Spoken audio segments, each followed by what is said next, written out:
As we previously mentioned, there are a certain group of people that are going to be unaffected by inflation. Workers whose wages have escalator clauses, Social Security recipients, and banks that properly anticipate inflation. So let's take a closer look at that. And in a lot of these cases, we will have to adjust from nominal values over into real values. And that's exactly where the formulas that we talked about before are going to come into play. One special case that we can take a closer look at are escalator clauses. They are designed to adjust for payments or wages for changes in the price level. And we see this quite often in labor union contracts and Social Security payments. And it does work both ways. So if one of your grandparents or parents actually receive Social Security payments, that payment is going to increase or decrease depending on if we have inflation or deflation. It's not going to be a constant payment. So if they receive them, go ahead and take a look at the check and see exactly that this is going to be true. Also, in terms of banks that properly anticipate inflation, just want to get hit on that just a little bit more. In terms of that, they are going to be unaffected by inflation because take a look at the previous example that we took a look at. If inflation is exactly what they anticipate, then they will know for sure exactly how much real payment they are going to be receiving.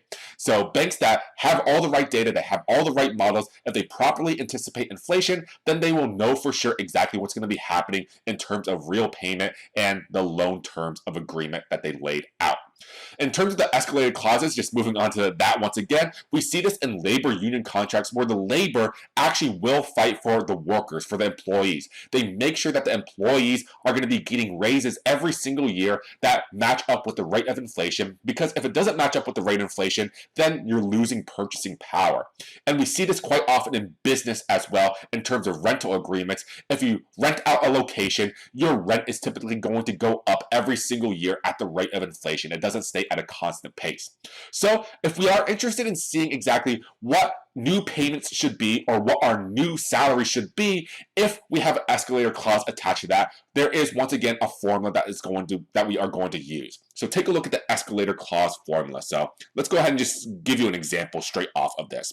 So suppose you are earning $57,000. So if you were earning $57,000. So $57,000 in 2018.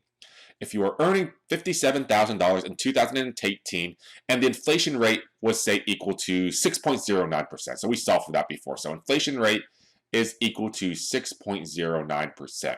And we want to figure out how much your new salary should be in the next year if you had an escalator clause attached to your contract. So if you have an escalator clause, if you have an escalator clause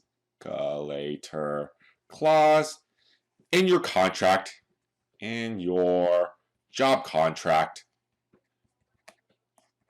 what is your new salary should be? What should your new salary be? What should your new salary be, say, in the next year, 2019? So in order to solve this out, let's go ahead and give you a formula here. Here we have the old salary times 1 plus the inflation rate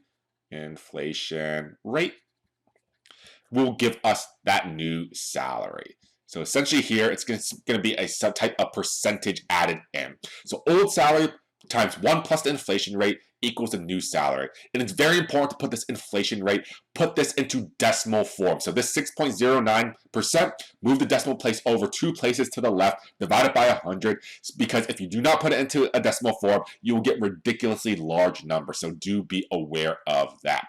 There are also other ways to take a look at this formula. So if you wanted to go ahead and take the old salary, multiply it by this percentage right here, and then take that number and add it into the old salary, that's the same exact formula, just using it in a little bit of a different way. So once again, with a lot of mathematics, find the way that you're comfortable with and go ahead and use that. Here, this is the way I'm providing to you. Substitute the numbers that you know in. The old salary is $57,000.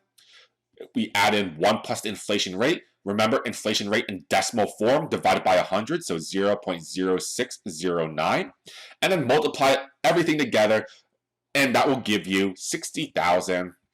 $471.30. So if you do have an escalator clause attached to your job contract, this is what your new salary should be in 2019, the next year, and this will help maintain your purchasing power. So anytime you want to go ahead and have a new job, you do want to go ahead and negotiate raises every single year or try to attach some type of escalator clause so that you will maintain your purchasing power. You don't want to be left behind. So very, very powerful tool to see exactly in order to maintain your purchasing power when you go ahead and work for your job, in order to see what your new salary should be every single year.